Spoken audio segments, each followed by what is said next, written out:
Satyakancana Gaurange Radhe Vrindavaneshwari Vrishabhana Sudadeve Pranamami Hari Priye Panchakalpatarubhyasya Kripa Sindhuvevacha Panitanam Bhavnebhyo Vaishnavebhyo Namo Namaha Shri Krishna Chaitanya Prabhu Nityananda Shri Advaita Gadadhara Sivasadi Gaur Bhakta Vrinda Hare Krishna Krishna Krishna Hare Hare Hare Ram Ram Ram Hare Hare. So on board here is the famous Panchatattva mantra, giving the Lord Chaitanya in 5 features. We'll discuss it, but first of course we'll chant. Please repeat. Pancha Tattvamakam Krishnam Bhakta Rupa Swarupakam Bhaktavataram Bhaktyakhyam Namami Bhakta Shaktikam Panchatattvamakam Krishnam Bhakta Rupa Swarupakam Bhaktavataram Bhaktyakhyam Namami Bhakti Shaktikam Panchatattvamakam Krishnam Bhakta Rupa Swarupakam Bhaktavataram Bhaktyakhyam Namami Bhakti Shaktikam Panchatattvamakam Krishnam Bhakta Rupa Swarupakam Bhaktavataram Bhaktyakhyam Namami Bhakti Shaktikam So, messages.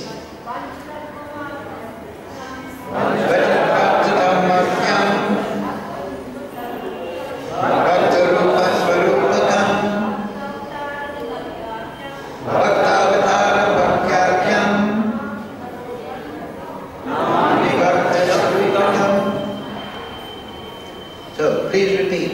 Panchatattva Atmakam. Comprehending the five transcendental subject matters. Krishnam, unto Krishna, Bhakta Rupa, in the form of a devotee, Swarupakam, in the expansion of a devotee, Bhakta Bhakta Avataram, in the incarnation of a devotee. Bhakta Akyam, known as a devotee. Namami, I offer my obeisances. Bhakta Shaktikam, the energy of the Supreme Personality of Godhead. Translation and Srila Prabhupada. This is verse 6 of chapter 7 in the Adi Leela of Chaitanya Charitamrita. Let me offer my obeisances unto Lord Sri Krishna, who has manifested himself in 5 as a devotee, expansion of a devotee, incarnation of a devotee, pure devotee, and devotional energy. Please repeat. Let me offer my obeisances unto Lord Sri Krishna, who has manifested himself in 5 as a devotee, expansion of a devotee, incarnation of a devotee, pure devotee, and devotional energy. Purport Srila Prabhupada. Sri Nityananda Prabhu is the immediate expansion of Sri Chaitanya Mahaprabhu as his brother. He is the personified spiritual bliss of Satchidananda Vigraha. His body is transcendental and full of ecstasy in devotional service. Sri Chaitanya Mahaprabhu is therefore called Bhakta Rupa, the form of a devotee. And Sri Nityananda Prabhu is called Bhakta Swarup, expansion of a devotee. Sri Advaita Prabhu, the incarnation of a devotee, is Vishnu Tattva and belongs to the same category. There are also different types of bhaktas or devotees on the platforms of neutrality, servitude, friendship, parenthood, and conjugal love. Devotees like Sri Damodar, Sri Gadadhar, and Sri Ramananda are different energies. This confirms the Vedic Sutra, Parasya Shakti Vididaya Suryate. All these bhaktas taken together constitute Sri Chaitanya Mahaprabhu, who is Krishna himself. Makam karoti vacharam pangam laite yat vipartamaham bande Shri Govindinataranam Panchatattva makam Krishnam Bhakta Rupa Swarupakam Bhaktavatara Bhakyakyam Namami Bhakta Shaktikam. Let me offer my obeisances unto Lord Krishna, who has manifested himself in 5 as a devotee, expansion of a devotee, incarnation of a devotee, pure devotee, and devotional energy. So this is Lord Chaitanya in 5 features, as Prabhupada has translated. So this Panchatattva is very deep, and it is also multi-layered understanding. In the earlier purport to the verse previous, there is also a very interesting commentary in the Anubhasya of Srila Bhaktisiddhanta Saraswati, explaining this Panchatattva. And if we understand this, then we can understand the position of Advaita Acharya, whose appearance day is today. So of course, Sri Krishna, there is various potencies. Sri Krishna is Isha Tattva, He's Supreme Lord. And then Sri Baladev, his brother, is Purusha Shakti. So Krishna is both Prakriti and Purusha. On the right hand, Purusha Shakti, right hand, left hand as we look, Krishna expands as Baladev, and from Baladev all the Purusha Shakti, Purusha Tattva, Vishnu expansions expand. And on the left hand, Krishna expands as Swarup Shakti. Swarup means own form, his own intrinsic nature. The embodiment of all his energy, expanded energy, is Srimati Radharani. So we're familiar with that in when we see Krishna, Radha, and Baladev. So in the Panchatattva there is another two expansions for our expanded understanding, and that is the expansion of Baladev in the form of Advaita Acharya.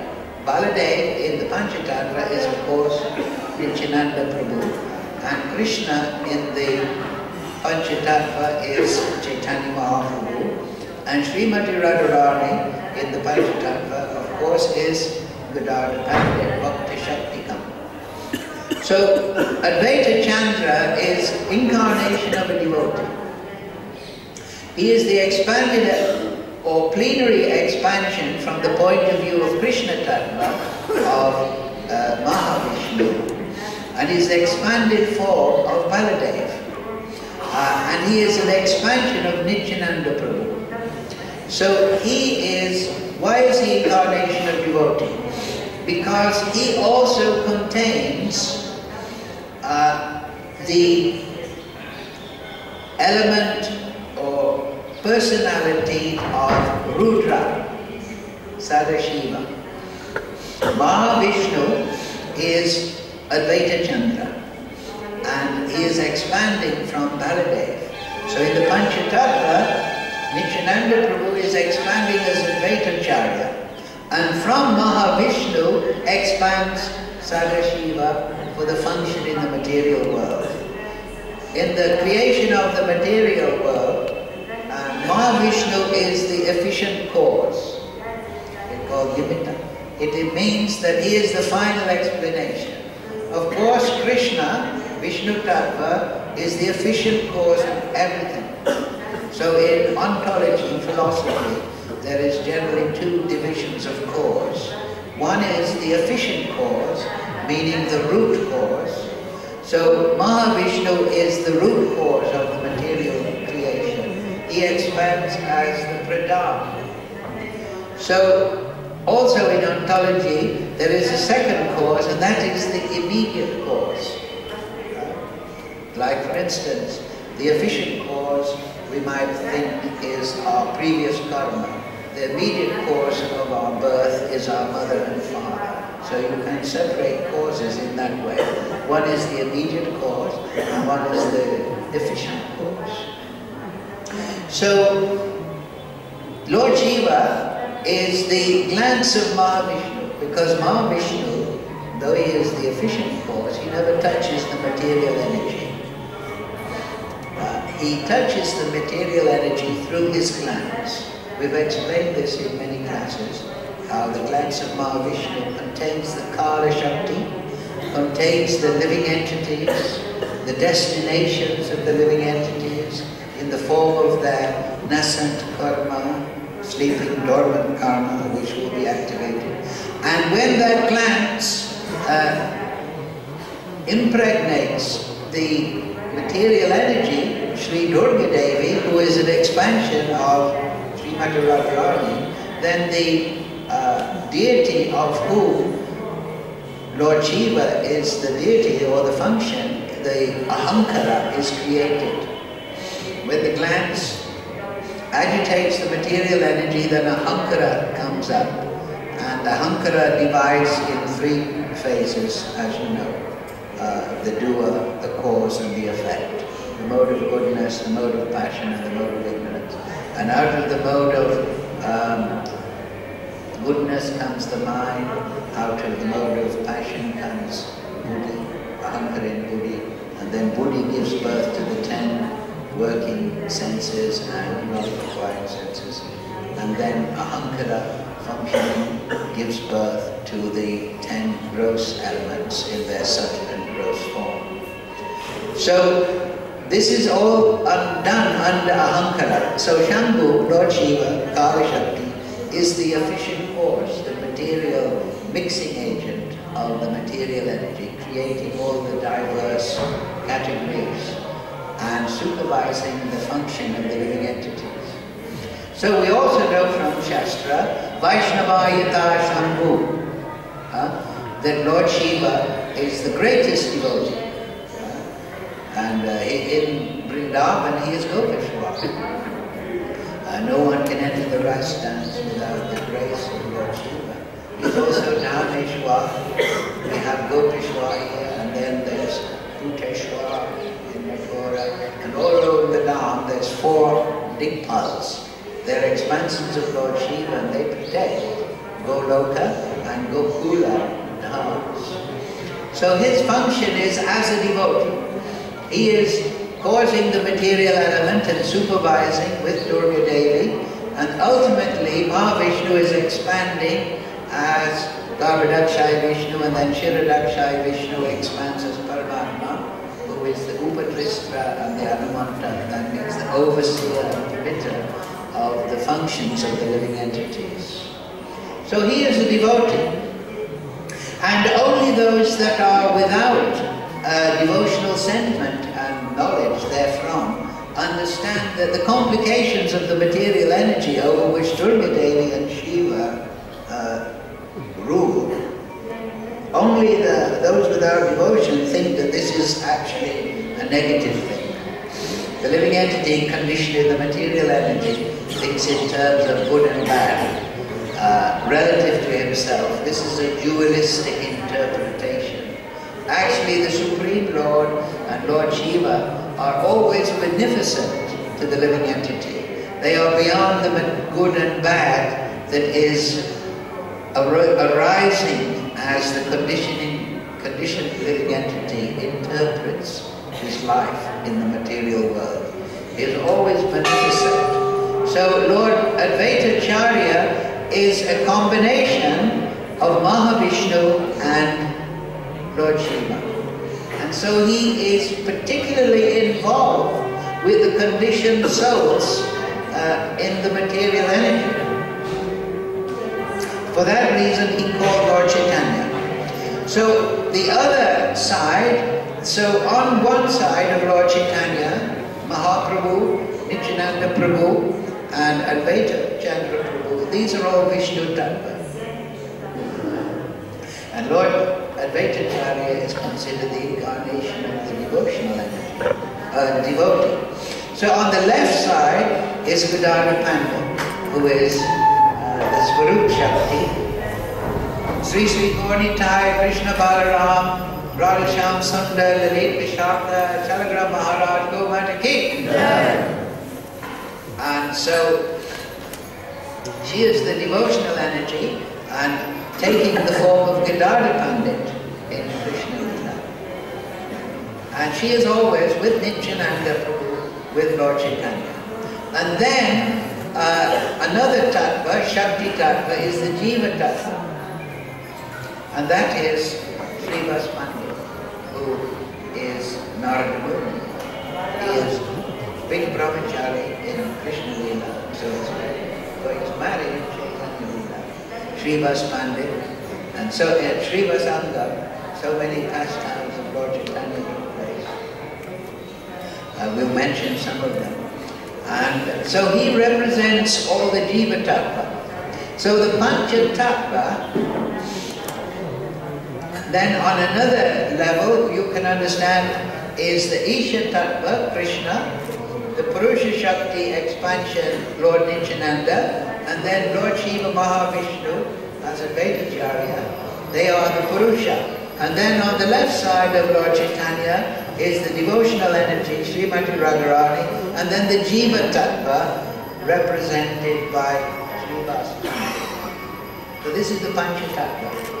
And of course in his Anubhasya, in that purport I read it last night, Lord Bhaktisiddhanta Prabhupada, he explains this is a challenge to the monists, the foolish monists with a forefront of knowledge, think that the absolute truth is impersonal. No, it's nonsense. Actually, the absolute truth is Satchit Ananda Vigraha. Vigraha is form and personality. So Krishna is the supreme personality of Godhead. When he takes the mood of his Swarup Shakti, he wants to relish the taste of devotion. So he comes with all his Shaktis and Parshadas. There's that verse in the 11th canto, Krishna, Varna, Krishna, Krishna, Sango Pangasha Parshada, Yagye Sankirtana Praye, Yayanti Sumeksa. So Sumedasa means intelligent. So you become intelligent when you understand the tattva. Before we study the Leela of Advaita Chandra particularly today, we should understand the tattva.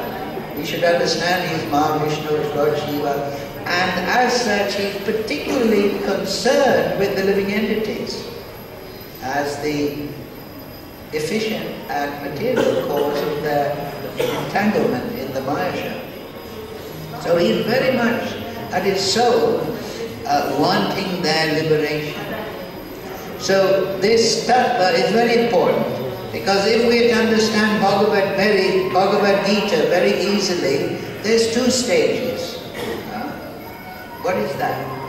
To attain prema. We all want prema. Mahaprabhu, the Panchatattva, they're coming to give prema. So Jnanavam Mam Prapadyante. Those that have knowledge, they surrender to Krishna. You understand? This is the first job of the spiritual master, is to give Sambandha Jnana, knowledge. Because if you have knowledge, then just like Arjuna said, Krishyate Tavavachanam. At the end of Bhagavad Gita, towards the end, Krishna said, you understand now, Arjuna? And he said, Arjuna said, yes, I'm firm and free from doubt. And I'm ready, Tavavachanam, to act according to your words. So when we have Jnana, Tattva Jnana, philosophical understanding of the Supreme Lord and His energies, then we will automatically surrender.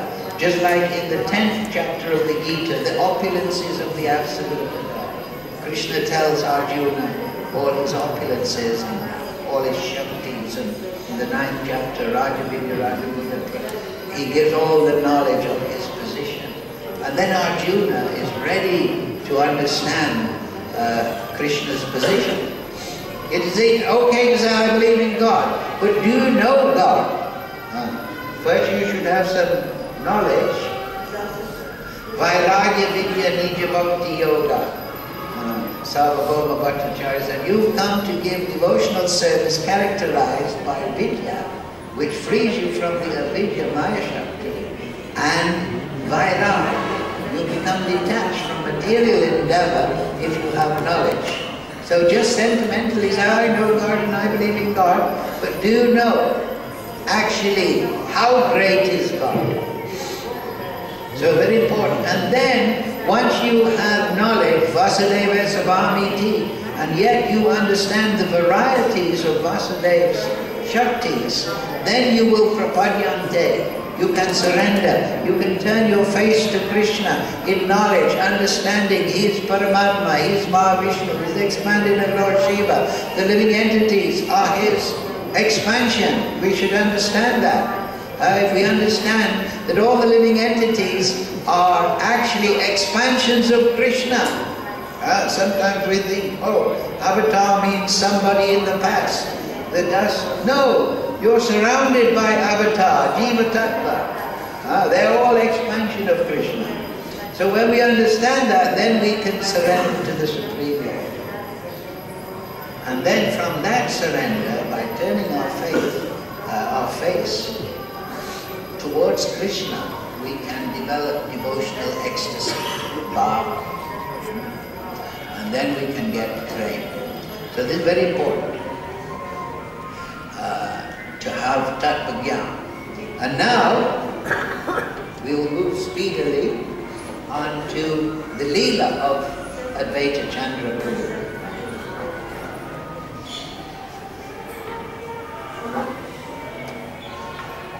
Now that we all know he's Mahavishnu and Shiva, and therefore he's particularly, like I say, concerned for the living entities in his domain. So, this is a very nice book, this, Lord Chaitanya, His Life and Associates. And it is full of all sorts of quotations from the Shastra. And we're in the debt of Ballabha Tirtha Maharaj. He's the disciple of Madhva Maharaj in the Gaudiya for creating this wonderful book. And so, we'll read from this book, because it is all sorts of quotations and leelas. So, Gauragana Deshadipika 7680. Sri Rama, who wrote the Gauragana Deshadipika? The lamplight of the That's right, Kaviganapur. It's in my mind. So Kaviganapur, in that book, Gauragana Deshadipika, the light on the associates of Lord Chaitanya, he gives much background information of the different associates and who they were in Krishna Leela and so on and so forth. So it's very interesting what he says, 76 to 80, like I say, about Advaita Chandra. The verse starts, Sa Rama Saha Gopala Krishno Nityati Yatnavan. Sadashiva, an expansion of the Supreme Lord in Vraja, is here known as Advaita Acharya. He is none different from Lord Chaitanya. In Vraja, he took the form of a cowherd boy and danced alongside Krishna. This is stated by Bhairava in the Shiva Tantra. Once, Bhairava is devoted Lord Shiva. Once during the Deepavali festival, in the month of Kartik, my Guru, Shankaradev, Lord Shiva, saw Krishna dancing with Balaram and the cowherd boys. He then wished to become a cowherd boy himself. And Lord Shiva also takes yogi form to make Srimati Radharani jealous, actually, because Krishna is dancing. He also took a cowherd boy. He then wished to become a cowherd boy himself and began to dance, spinning like a whirling wheel for Krishna's pleasure. Thus, by Krishna's mercy, Sadashiva plays two different roles in Vraja. In one, he is Shiva himself, and in another, he is a cowherd boy. So they're very interesting. And this is very important to understand that ultimately, though we hear about Ganga Devi and Mahavishnu and Lord Shiva functioning in the material sphere, they also have root personalities in Golok. Just like Ganga Devi. Yes, she is coming through the toe cracking of the universal covering, but she also has a Manjari form in Golok. So, Advaita Chandra. In the Chaitanya Charitamrita, Krishna Das Kaviraj quotes the evidence from the diary of Swarup Damodar.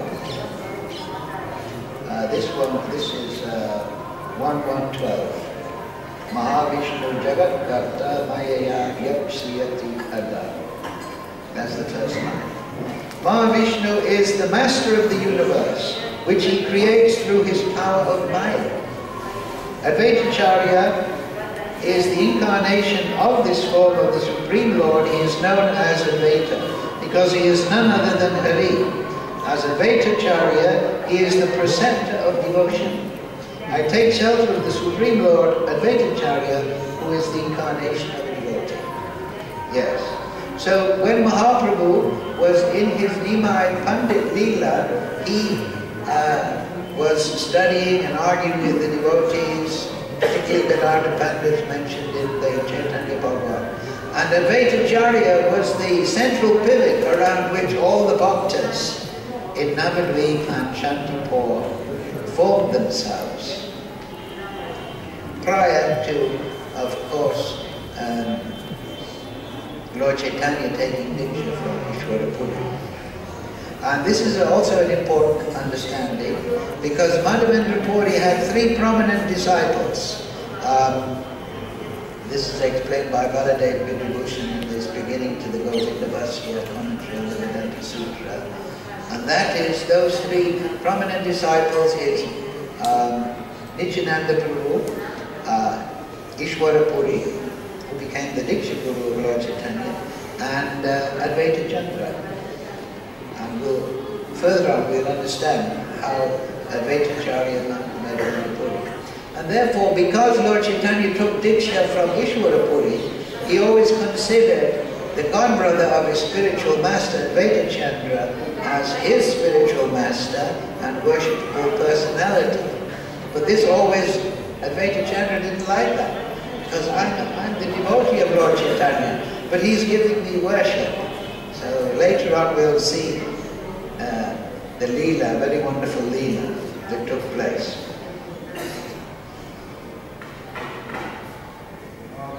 Yes, so in his Anubhashya 1.6.12, Lord Advaita Acharya is Mahavishnu. This is written by Srila Bhaktisiddhanta. He is the supreme preceptor.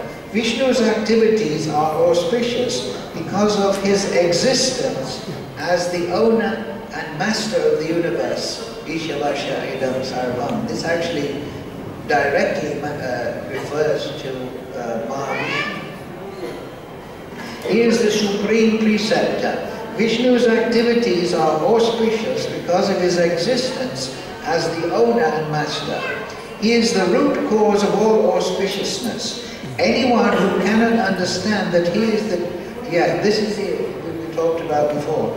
Anyone who cannot understand that the complications that are present in the material universe are beneficial in a way that is pure, eternal, complete and free is deprived of his true spiritual knowledge and activity in devotion to Krishna.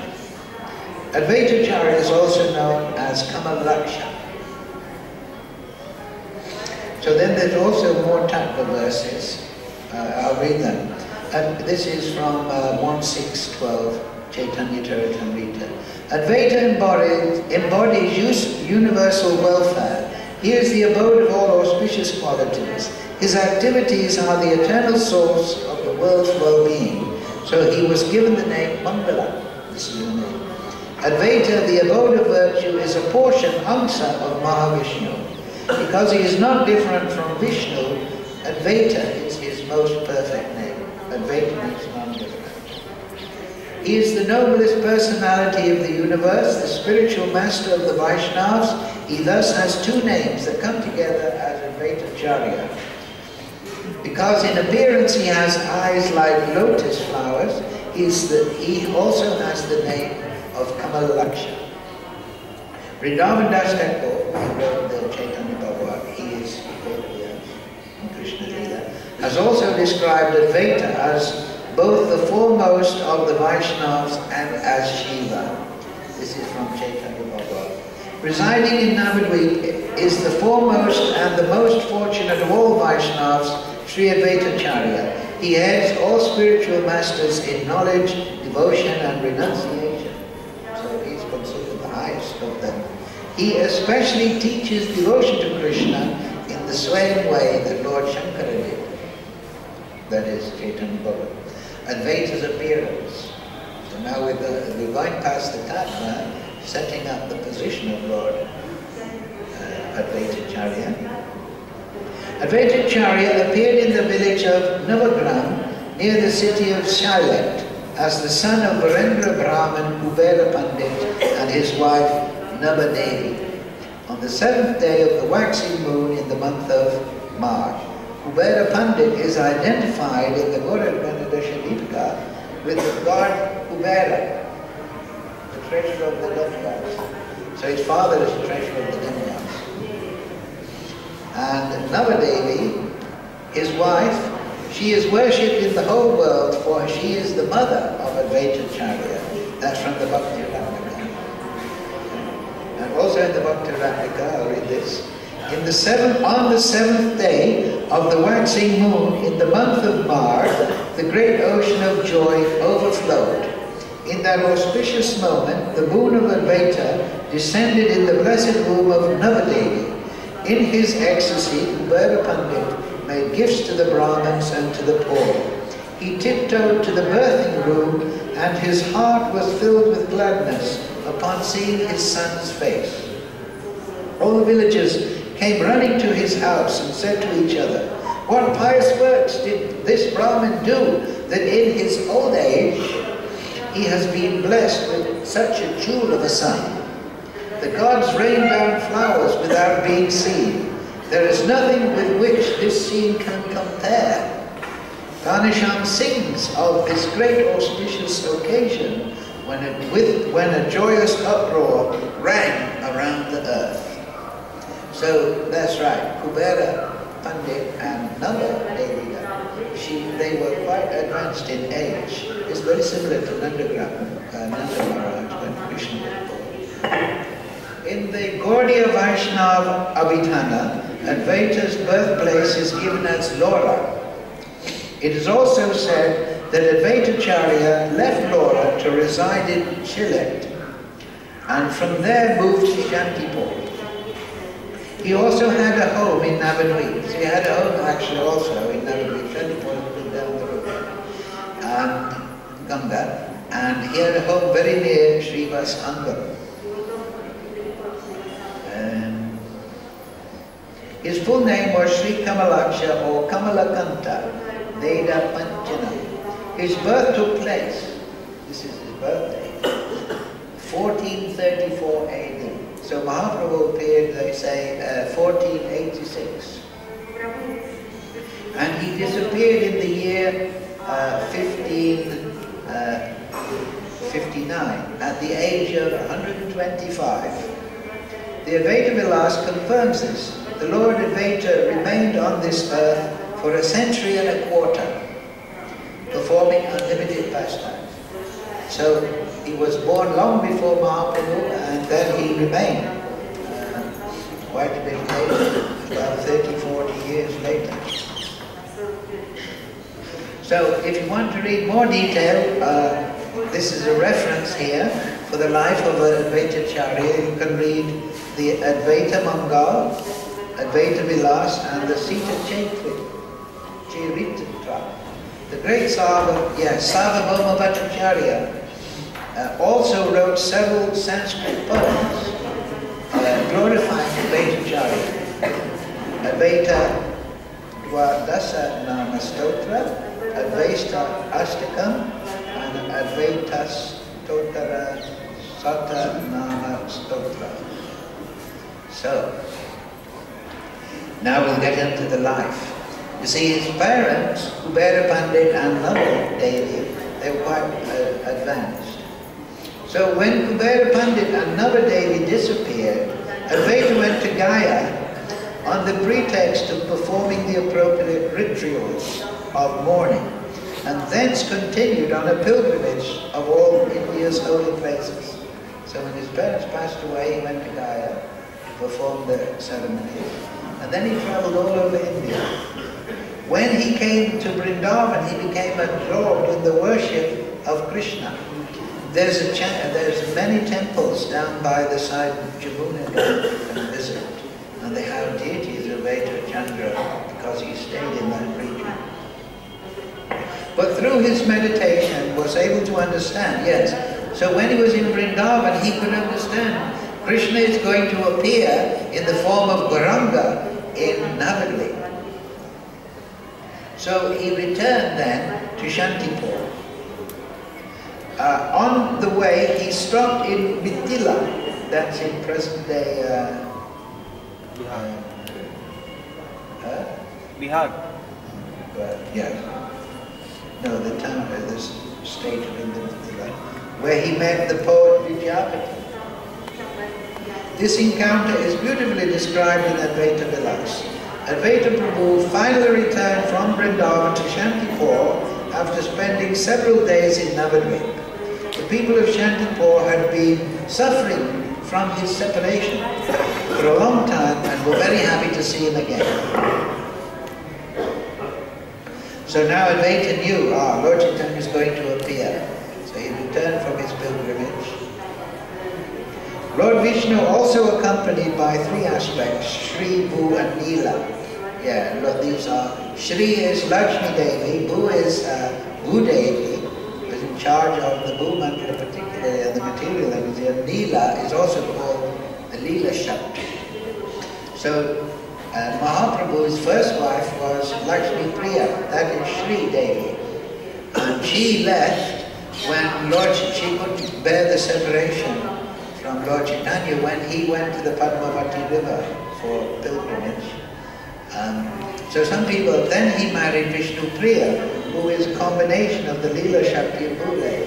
And some people say, well, how is that she was able to remain when Lord Chaitanya took sannyas? The explanation is that she is Bhudevi, deity of the material section. So she was very happy actually in one element of her personality, that Lord Chaitanya has gone traveling and is staying in Puri to liberate all the living entities in the Bhumandala and the material universe through his Leela. So she was able to maintain her status within the material energy, so to speak, because she was happy that Lord Chaitanya was liberating all the energy. But Lakshmi Devi just couldn't bear the separation and immediately returned to her original situation.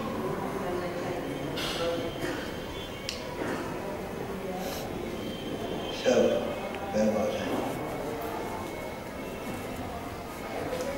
Yes.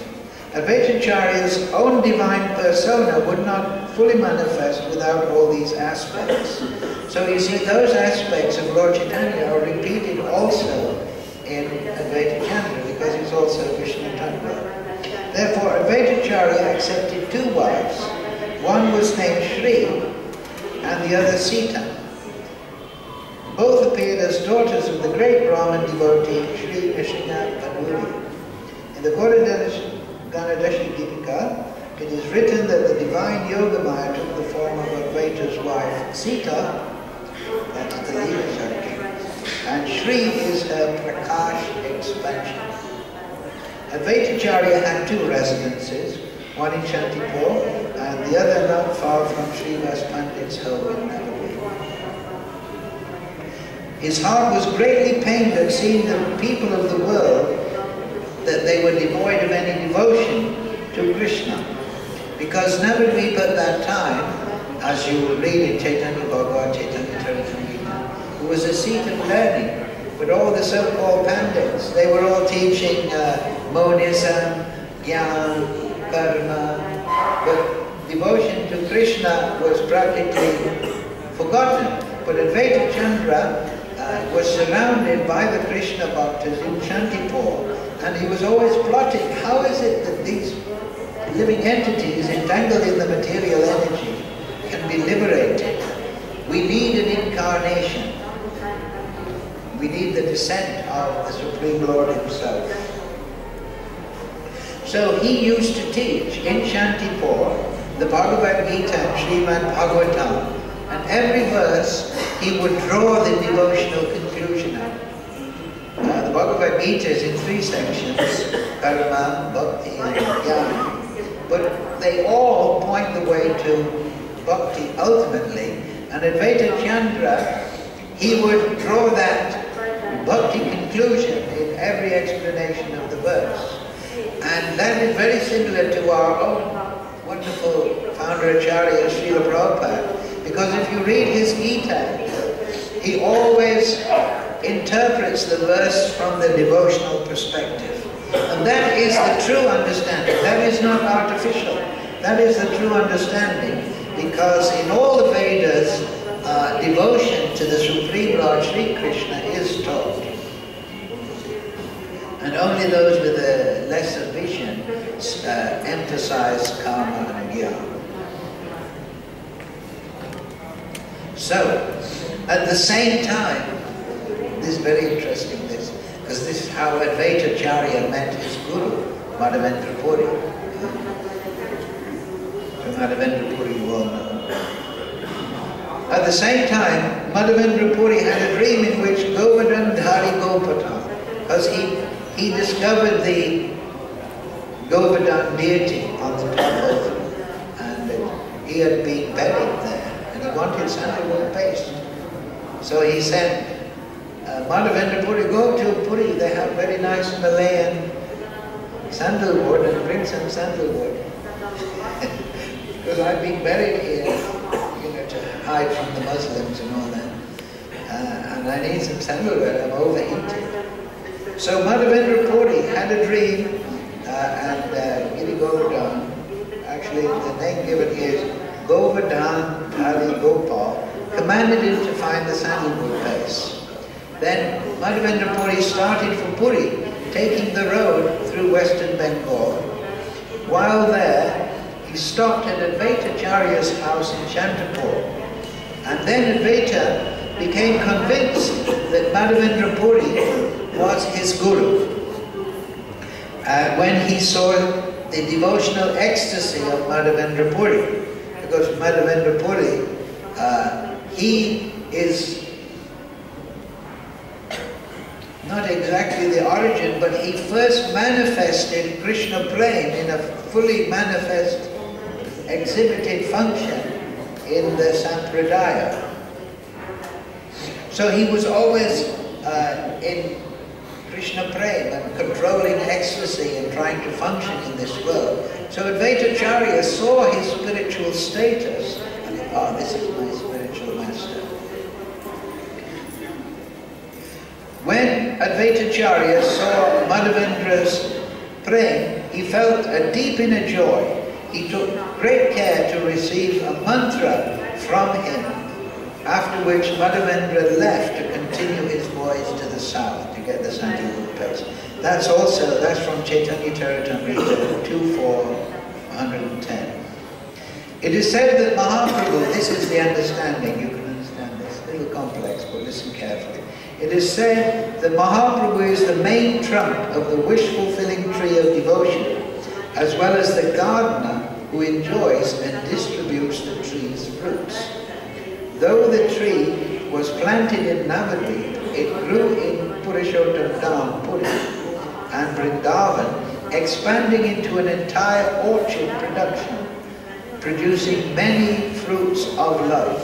Madhavendra Puri is said to be the first seedling, the seedling of the seed sprouts, which eventually grew into this tree. Ishvara Puri was the sprouted form of the seedling. Mahaprabhu, though himself the gardener, also became the tree's main trunk through his inconceivable energies.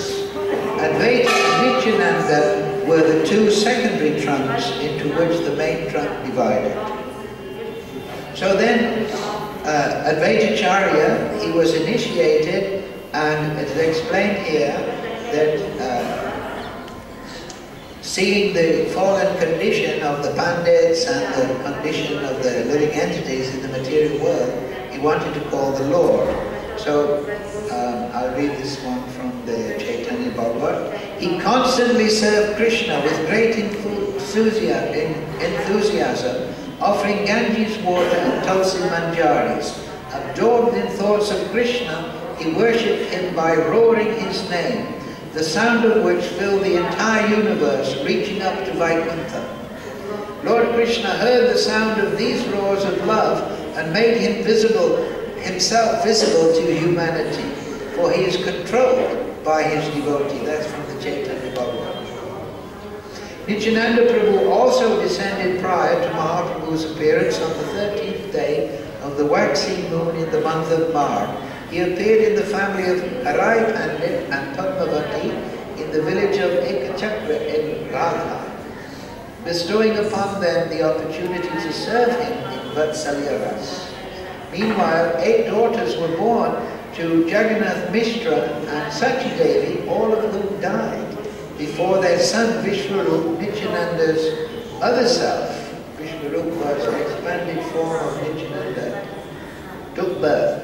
Subsequently, on the full moon evening of the month of Falgun, the source of all avatars, Gaurachandra, made his appearance. After the appearance of Sri Chaitanya, Sita Devi took Advaita's permission to come with gifts to Navadvip from Shantipur to see the wonderful child, and she put kusha grass and durva grass and rice upon his head. So Lord Advaita Chandra, you can, in the book we published there, Chaitanya Shikshamrita, you can see a photo of the actual Nishringa Shalagram, the Advaita Chandra worship on the bank of the Ganges to call Lord Chaitanya. So Lord Chaitanya has arrived now And at the same time, Advaita Chandra, this is of course Advaita Chandra, Nimai Pandit is a very small child. At the same time, simultaneously, Advaita Acharya established a toll, that's a school, for teaching Sanskrit in Navadvip Mayapur and started to engage in a deep study of the scriptures. Every day after bathing in the Ganga, Mahaprabhu's older brother Vishwarup used to go to Advaita Acharya's house to listen to the lectures. On certain occasions when Advaita was engaged in performing his puja, Vishwarup would explain to everyone present that devotion to Krishna was the ultimate purport of all the scriptures. When Advaita heard him speaking in that way, he was very pleased with Vishwarup. And he got up from worshipping his deity and embraced Vishwarup. Sachi regularly sent little Nimai at noon with something for Vishwarupa's lunch. When Advaita Prabhu saw Nimai's beautiful face, he became enchanted, but was unable at this point to recognize him as his worshipable Lord, Sri Krishna Gauranga. In the meantime, Vishwarup had secretly decided, yes, this caused a bit of trouble later on, he decided to take sannyas after hearing from Advaita Chandra, in the knowledge that the material world is temporary and that a human being's only real duty is to worship the Lord. When he saw that his parents were starting to make wedding plans for him, he quickly left home and took sannyas and became known by the name of Shankararanya. Sachi Devi, Jagannath, Mishra and other devotees all lamented this loss. Advaita was pained by Vishwarup's departure, but pacified everyone by saying that Krishna himself would appear soon to eradicate everyone's distress. So when Vishwarup, everyone loved Vishwarup, when he left, Advaita Chandra said, Krishna will come and then you won't feel so much loss. After Vishwarup left home, Sachi and Jagannath feared that Nimai, this also similar other leelas, would follow his example. So Sachi Devi was saying, my one son has gone taken sannyas, and now Nimai, he's also going and seeing this Advaita Acharya, and he may also become a sannyasi. So they put a stop to his education. They stopped. Nimai, you can't go to see Advaita Chandra. And at this point, this is when Mahaprabhu and Nimai Pandit, he started speaking in the words of Dattatreya, Monism. He spoke very sweetly. It's all one. There's no difference between the pots and the this and the that. And he was speaking in personal philosophy. And this was his trick. And then Jagannath and Sachi Devi, they thought, we better send him to Vishwarup. He's becoming a monist. We better send him to Advaita Chandra after all. So then Mahaprabhu was then sent again for education with Advaita Chandra.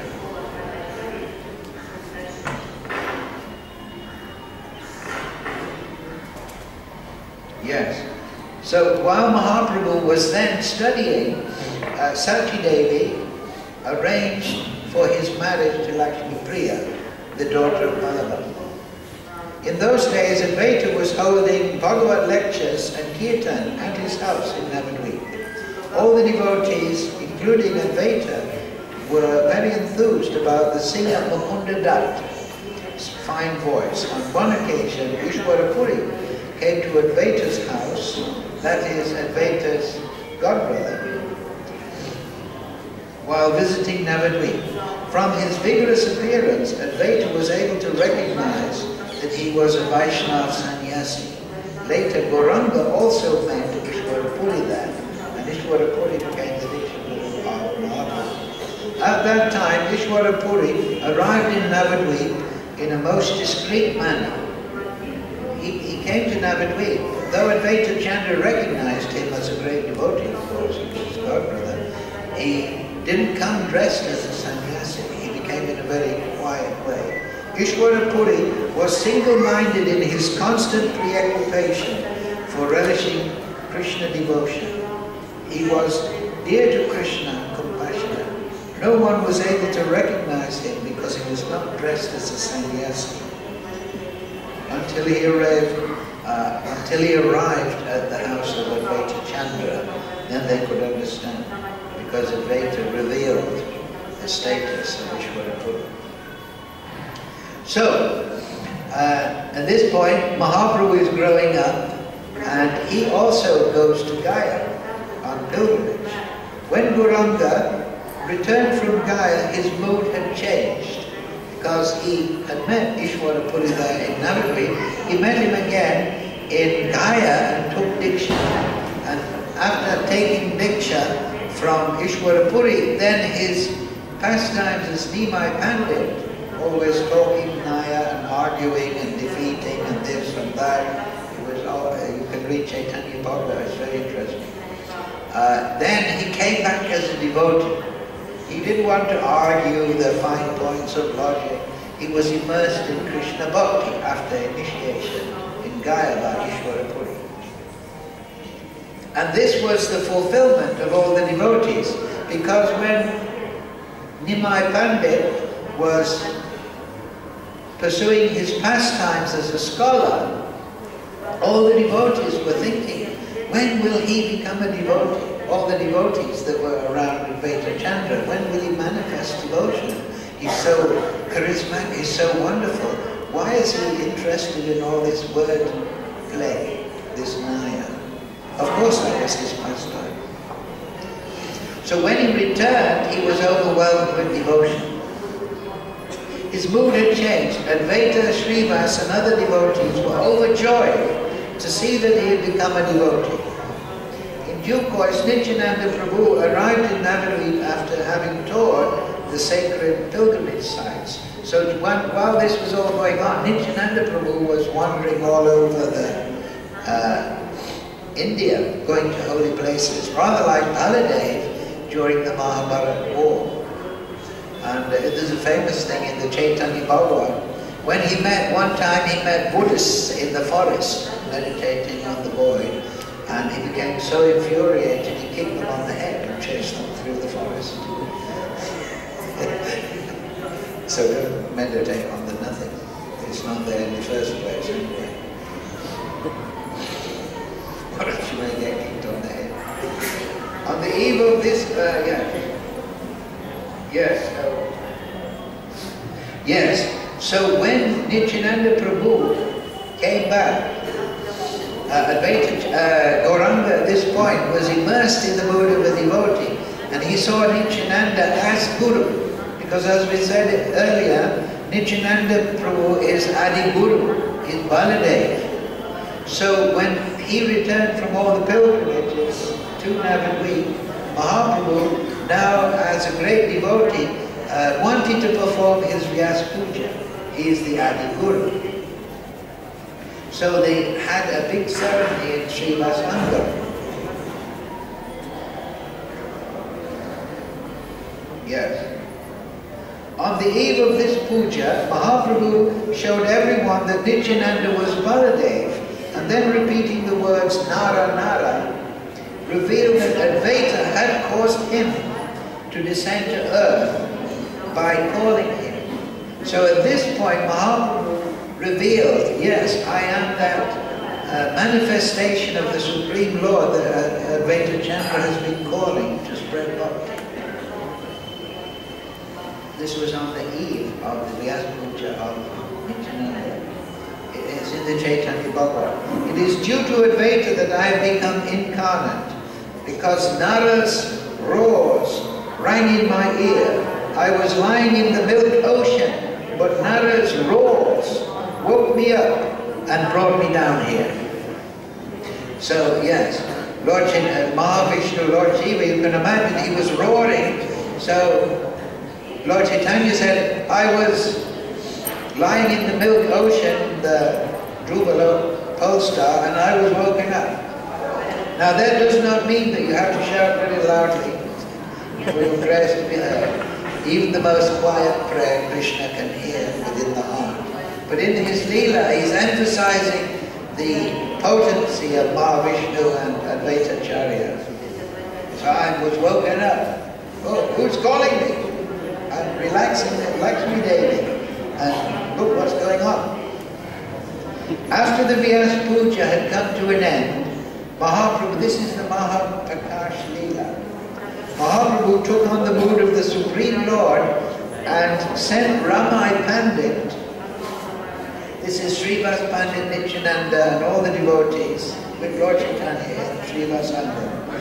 But Advaita Chandra wasn't there, so Mahaprabhu said, bring Advaita Chandra, he has called me. And it's very interesting, after the Vyasa Puja, worshipping the Guru, Nityananda Prabhu, then he manifested his real quality. So that is instructive for us. Yasha Prasada, Bhagavat Prasada. When we worship Sri Guru, then we manifest our real Swarup as Krishna Bhakta. So Mahaprabhu manifested his real form as the Supreme Lord after worshipping Nityananda. Lord Chaitanya sent Ramai Pandit, who is Srivas Pandit's brother, to fetch Advaita, calling him, you called me, now I'm calling you. Advaita Prabhu has brought Hari, the Lord of Goloka, to this earth by his cries and by worshipping him with Ganges water and Tulsi. Nityananda Prabhu also made his appearance, so Advaita Chandra and his wife should immediately come from Shantipur to Srivas Angam, bringing all the paraphernalia for worship. Ramai promptly carried out Mahaprabhu's order and took his message to Advaita Prabhu. So Advaita Prabhu, he heard, Lord Chaitanya is calling me, but let me test him. So he said, he went with Sita Devi and he hid in the house of Acharya, also in Navadvip. He said, I will test him. If he is actually the Supreme Lord, the Super Soul of all living entities, he'll know. So Gauranga, he said, go and call Advaita Chandra. He is hiding in the house of Acharya. So when Advaita realized, yes, then he came to the Srivas Angam. So in the company, Advaita joyfully prostrated himself before the Lord, speechless, before the manifestation of the Lord's divine power. This is the Mahaprakash Leela, when Lord Chaitanya revealed that he is the source of all avatars, the source of all potency, the source of all rasa, in front of all the devotees. And he called all the, this is very important, he doesn't mention it in the text here.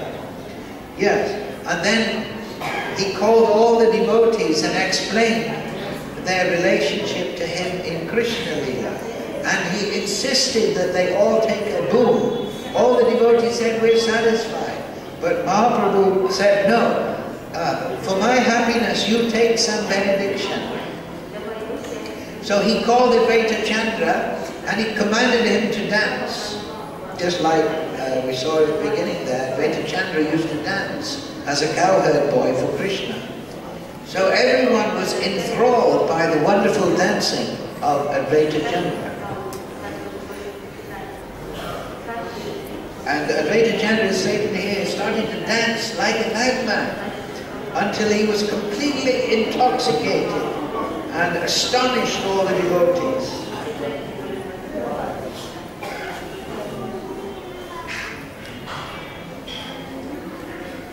Yes, so then Advaita, Lord Chaitanya, he called Advaita, it's not written here, but it's there in the Chaitanya Bhagavad. He called Advaita Chandra and he said, now Advaita, you must take a boon.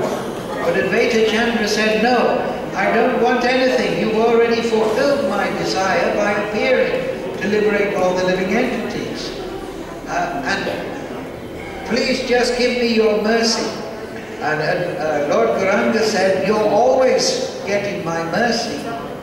So now I order you, you must ask a specific boon just to please me so that I can benedict. So this and we can understand the Supreme Lord. He likes to give benedictions to his devotees, but the devotees are so satisfied they don't require. But they may accept benedictions to satisfy the Lord, because the Lord's heart is generous to the devotees. So Advaita Chandra then, he said that then I will ask this. I said, you become Patita Pavana Hetu. You become the savior of the most fallen. Anyone, no matter how fallen they are, you give him their mercy. But on the other hand, those that are puffed up with false knowledge and so-called high birth, then, and are proud, then don't give them your mercy, because they are aparadis. So Advaita Chandra was saying that because he could see that in Navadvipa at this time, all the monists and the karma kandis and the gyanis, they were offenders to Krishna. So he said, don't give your mercy to the proud, full of false learning, but give your mercy to the most fallen, Patita Pavana Hetu Tava Avatar, Narottama Sri. So that is particularly important.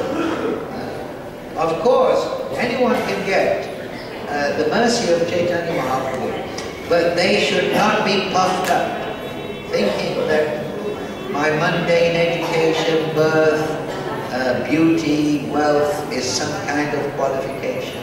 But they should go to Mahaprabhu, Namaskaru, in a very humble state of mind. And then they will get the full mercy.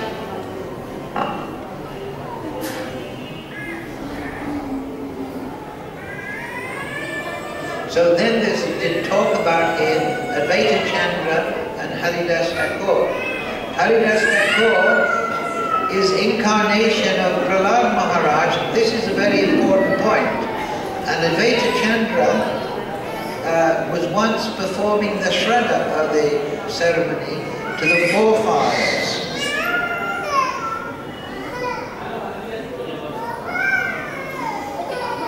So the guest of honor is given the first prasad after the offering.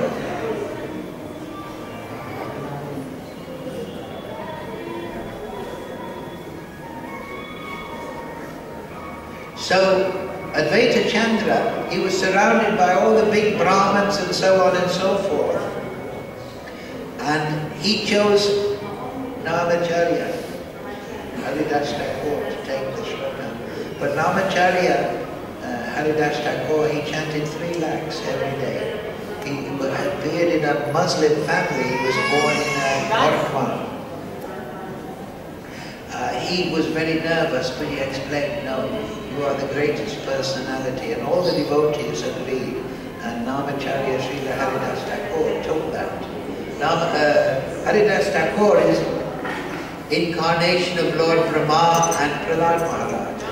Lord Brahma in Krishna Leela, he had challenged the potency of Krishna in the Brahma Vimohan Leela, in the 13th chapter of the 10th canto. He snatched away the cowherd boys and hid them.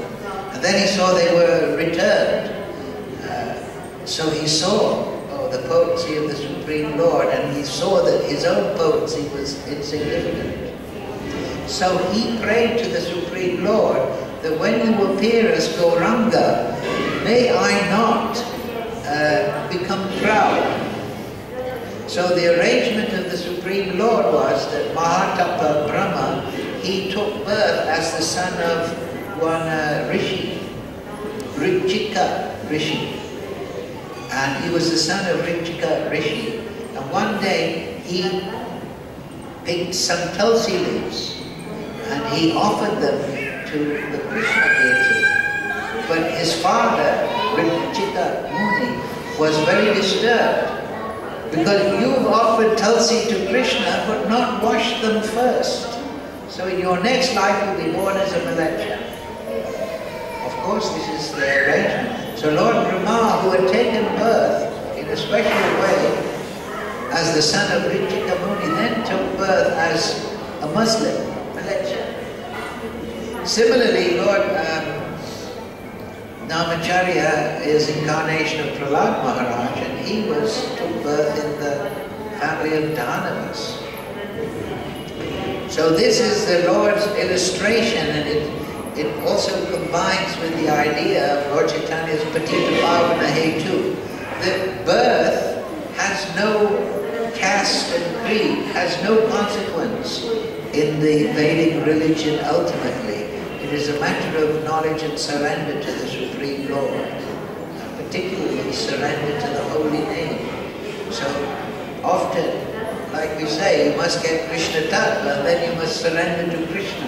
So in Kali Yuga, surrender to Krishna means surrender to Hare Krishna, Krishna Krishna, Hare Hare, Hare Ram, Ram Ram, Hare Hare. In Kali Yuga, Harinam is Guru, it is the sadhana, it is the sadhya, the goal, it is everything. It is the Patita Pavana, it is Lord Chaitanya, everything in Kali Yuga. So, and also similarly, Hanuman is also Rudra, Lord Shiva, and he is appearing in the family of monkey, where he is the greatest devotee of Lord Chaitanya. So it is called Naraka Buddhi, that if you look at a Vaishnava in terms of birth and karma, then you are a resident of hell, because you're not seeing from the spiritual point. So this is exemplified in the fact that Advaita Chandra Prabhu chose Haridas Thakur to take the first prasad. So then the sons of Advaita Acharya, he had 6 sons. Achyutananda, Krishna Mishra, here they are, they're written down. Achyuta, Krishna Mishra and Gopal Mishra, and he also had 3 other sons, Jagadish, Swarup and Balaram. And so the 3, Krishna, Achyutananda and Gopal, they accepted Lord Chaitanya as the Supreme Lord. But the other 3 didn't accept Lord Chaitanya. They saw their father, Advaita Chandra, as the Supreme, and Lord Chaitanya as the devotee of Advaita Acharya. They didn't understand that Lord Chaitanya was playing this Leela, worshipping Advaita Chandra as his superior. They didn't understand that. So they became rejected in the line and took to monistic philosophy. So this is a very important point, that if we reject the supreme position of Lord Chaitanya and think that he is the devotee of Advaita Chandra, though he was the devotee of Advaita Chandra because Advaita Chandra was the god-brother of his guru, then we're not seeing properly. We're not seeing that Lord Gauranga is the Supreme Lord. Yes, and then, this is a quote here from Srila Bhaktisiddhanta Prabhupada. If someone takes Advaita Chandra to be the best of all Vaishnavas, then he can be called a Vaishnava. On the other hand, if someone considers him to be the object of all religious life, the Supreme Lord, the Vishayi Krishna, and Krishna Chaitanya, his devotee, or Ashraya, then he will never be able to attain Krishna's lotus feet. So this also applies to the Shiva Bhaktas. If they consider that Lord Shiva is higher than Lord Vishnu, then they can never attain pure transcendental life. So this leads into another point in Advaita Leela. And Advaita Chandra, he was always upset by this, that Lord Chaitanya is worshipping me as Guru, as superior. because I am the godbrother of his spiritual master, but I am his servant. I don't want to be treated in this way. I'm the servant of Lord Chaitanya. So Lord Chaitanya, he determined then that just like Bhrigu gathers around him, Bhrigu Muni, gathers around him many disciples, I will gather around me disciples and I will teach Yoga Vasishtha and the path of mental speculation, empirical knowledge is the sadhana and the goal is mukti. And in this way Lord Chaitanya will chastise me for deviating from the devotional path. So this is what Lord Chaitanya actually did. He started to teach Yoga Vasishtha, that mukti was the ultimate goal of life. When Lord Chaitanya heard this in Navadvip, he came very furious, and he actually, it is explained there, they actually beat Advaita Chandra. He said, why are you deviating from the Krishna Bhakti? And then Advaita Chandra was overjoyed. He said, oh, this is wonderful. I'm being chastised and beaten by the Lord. I'm being treated like a servant. And he was overjoyed. So it's explained there in Chaitanya Bhagavad that when this happened, Lord Chaitanya realized this trick of Advaita Chandra. He became very embarrassed, and at the same time he became very happy to see Advaita Chandra's happiness. So then this also goes on now to Sachi Devi and Advaita Chandra. Sachi Devi had within her heart also, within her mind, she used to think Advaita Chandra is not Advaita, he's Dvaita. Dvaita means division, because he has divided me from Vishnu. And now Lord Chaitanya is also, my son Nimai, is also going to take sannyas. So his name should not be Advaita, which means oneness. His name should be Dvaita, division. So when Chaitanya Mahaprabhu was performing the Mahaprakash Leela, manifesting his divine potencies for 21 hours in Srivasangam, the devotees asked, let us call Sachi Devi so that she can also see. But Lord Chaitanya said no. She is an offender to Advaita Chandra. So when Sachi Devi heard this, she immediately went to Advaita Chandra and begged his forgiveness. Now this teaches us that if you have bad feeling towards a great Vaishnava or any Vaishnava, then Lord Chaitanya will not be munificent towards you. So Advaita Chandra, she begged Advaita Chandra, please forgive me for my offense. Coming from my womanliness, she was giving so many entreaties. But Advaita Chandra started to praise Sachi Devi. The Supreme Lord has taken birth through your womb. She manifested through you. You are the mother of the universe. How I can actually offer the dust of my lotus feet? Because Sachi Devi wanted to eradicate the offense by taking the dust from the feet of Advaita Chandra. But Advaita said, no, this is impossible. How can you touch my feet? And he started to praise Sachi Devi, and he started to dance in ecstasy, praising Sachi Devi. And then in the middle of the dance, becoming so ecstatic, he fell unconscious. And then Sachi Devi took the dust from his feet and felt relieved from the offense. So these are the pastimes of the Supreme Lord and his associates. Then she went and saw the Mahaprakash Leela.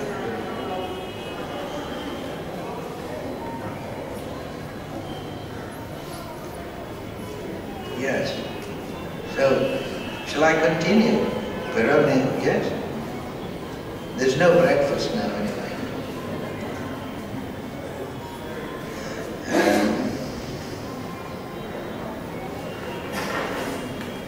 Yes, so Advaita Acharya, he would also meet with all the devotees. Lord Chaitanya then at this point, after the Mahaprakash Leela, he returned to his mood as Gauranga, and they would have kirtan in the house of Srivas Anga.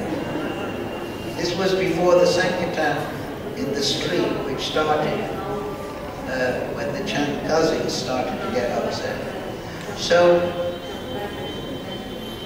Advaita Chandra would also take part in the nocturnal kirtan and leelas in Srivasanga. So at this point, then Chaitanya Mahaprabhu took sannyas from Keshav Bharati. And after taking sannyas, Gauranga, he became overwhelmed with devotional ecstasy, and he started to run towards Vrindavan. So at this point, Nityananda and some cowherd boys, they conspired to trick Mahaprabhu to consider that here is, you have achieved Vrindavan, here is Vrindavan, and here is the Jamuna. And Mahaprabhu then crossed the Ganga and found himself in the house of Advaita Chandra in Shantipur. And this way they stopped. This was the first attempt of Lord Chaitanya to go to Vrindavan. And then in Shantipur, Sachi Devi and everyone came, and they entreated Lord Chaitanya, please go to Vrindavan at another time, but now you've taken sannyas, you will not stay in your birthplace. Please remain in Purushottam, in Nilachal, in Puri.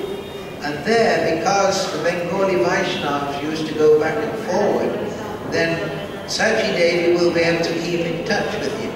So Lord Chaitanya then agreed, and he went to take up residence in Puri. So it was at this time that the devotees, in the third year of Lord Chaitanya's residence there, they used to go every year for Chatumasya and come from Bengal and stay with Lord Chaitanya in Puri during the period of Chatumasya, like I say, and the Rath Yatra.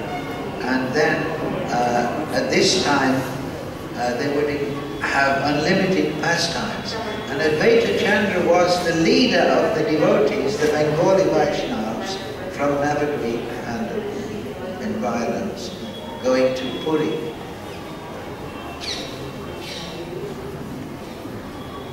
So there's one good quote here.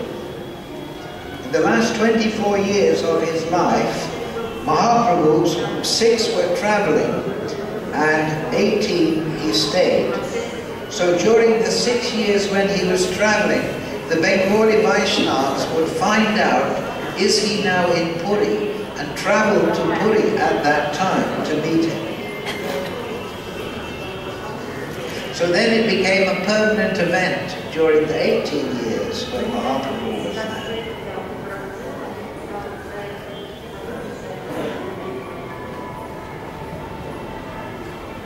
So then, Advaita Chandra, like I say, he was the leader of all the Vaishnavas coming to see Mahaprabhu. And there's one story about one disciple of Advaita Acharya. This is very important, this. His name was Kamalakan Vishwas. And Kamalakan, he wrote, because Advaita Acharya was very generous. He was always supporting all the Vaishnavas in Shantipur and Navadvip, financially and giving them cloth and food. So he had developed in the marketplace a debt, financial debt. So Advaita Acharya, he had one disciple called Kamalakant, Vishwas. So he wrote, when they were in Puri at this time, he wrote to the king of Puri, and he said, he wrote so many scriptural references proving that Advaita Acharya was Mahavishnu and Lord Shiva.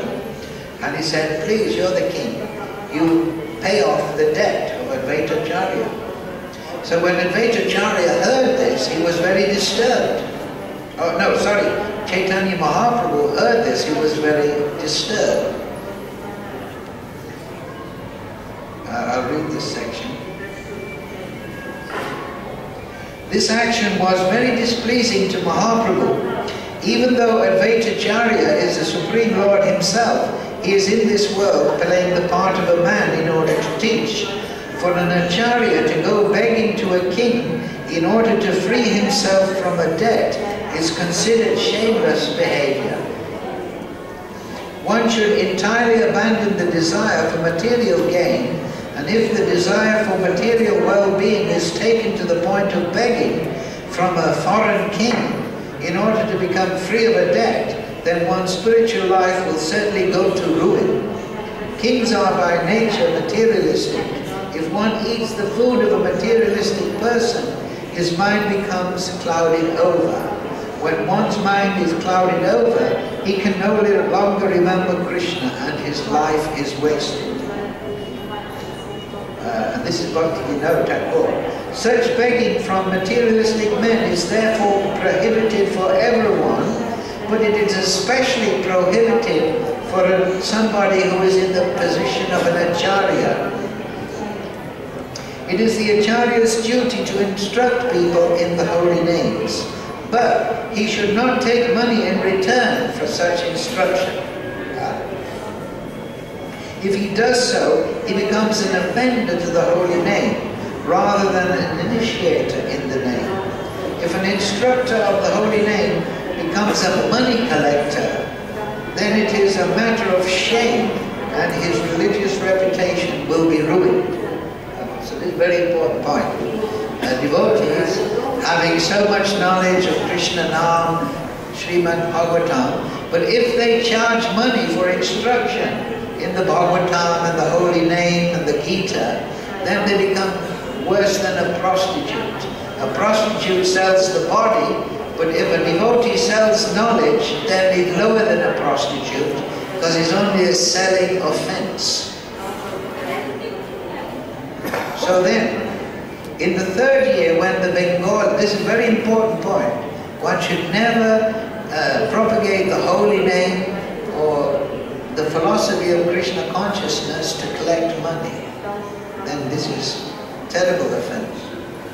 In the third year when the Bengali devotees came with their wives and gifts, they came with many preparations.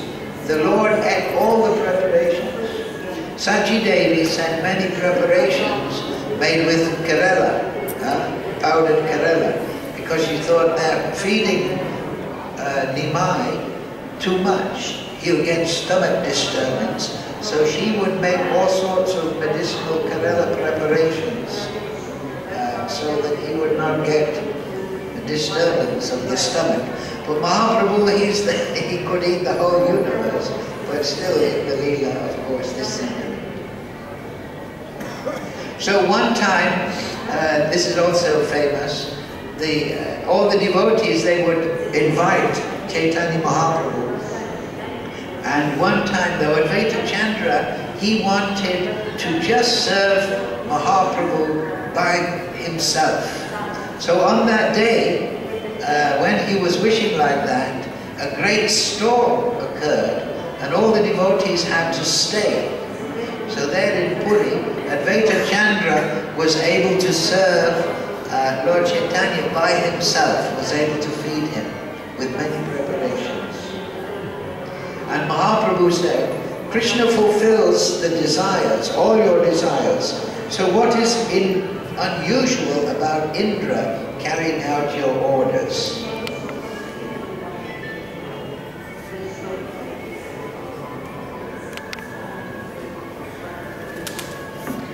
So then there's unlimited pastimes during this 18 years, Advaita Chandra, the devotees in Puri.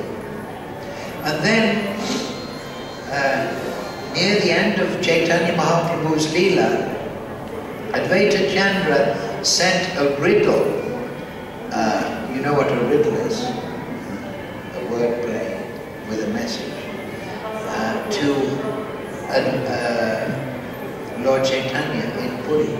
He was actually staying in Navadvip. When Advaita Chandra returned to Navadvip from Puri, he met Jagadananda Pandit. Jagadananda Pandit was sent by Chaitanya Mahaprabhu to look after Sachi Devi's needs. Jagadananda Pandit in Krishna Leela is Satyabhama. Sent there earlier. Advaita was very happy to have his association. When Jagadananda Pandit finally asked permission of Advaita to return to Nilachar, because he would bring messages back and forward between Lord Chaitanya and Sachi Devi, Advaita gave him a message to tell Mahaprabhu. The riddle was comprehensible to no one but Mahaprabhu himself. So I'll tell you the riddle now with the explanation. But see if you can understand the riddle. The message was, tell the Lord that I pay him 1,000,000 obeisances and that I humbly submit to him the following. You ready for the riddle? Tell the madman that everyone has gone mad. Tell the madman that they are no longer selling rice in the market. Tell the madman that the crazies are no longer good for anything. Tell the madman that this is what the madman has said.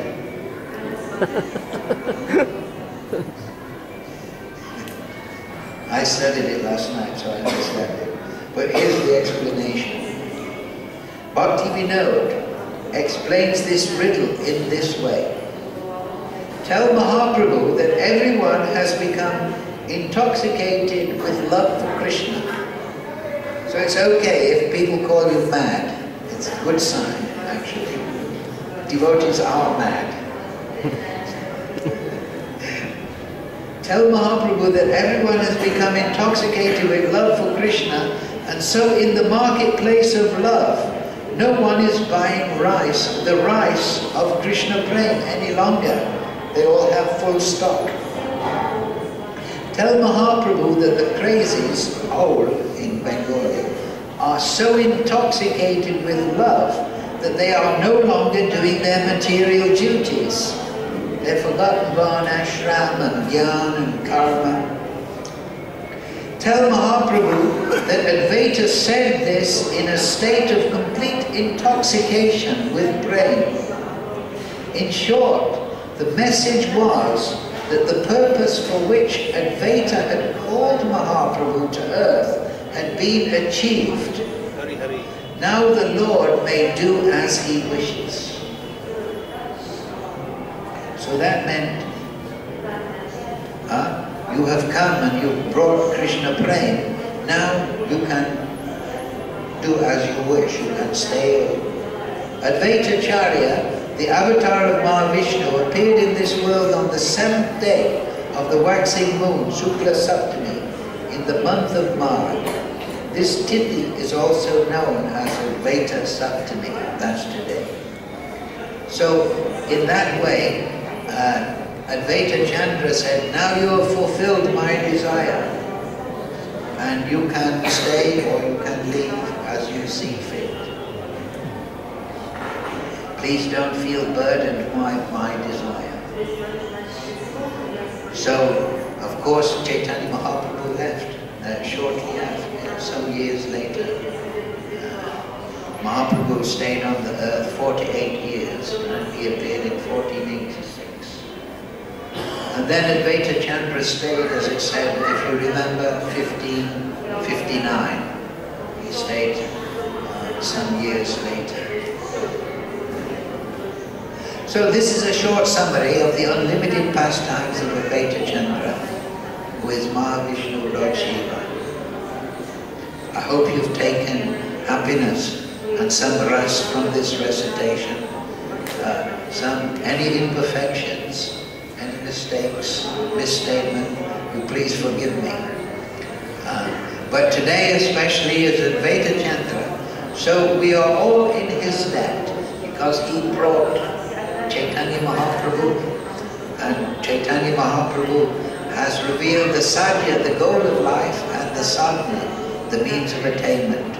Sri Advaita Chandra Prabhu ki! Sri Advaita Chandra Prabhu ki! Appearance day of Sri Advaita Chandra ki! Srila Prabhupada Sadhu Sangha Sriman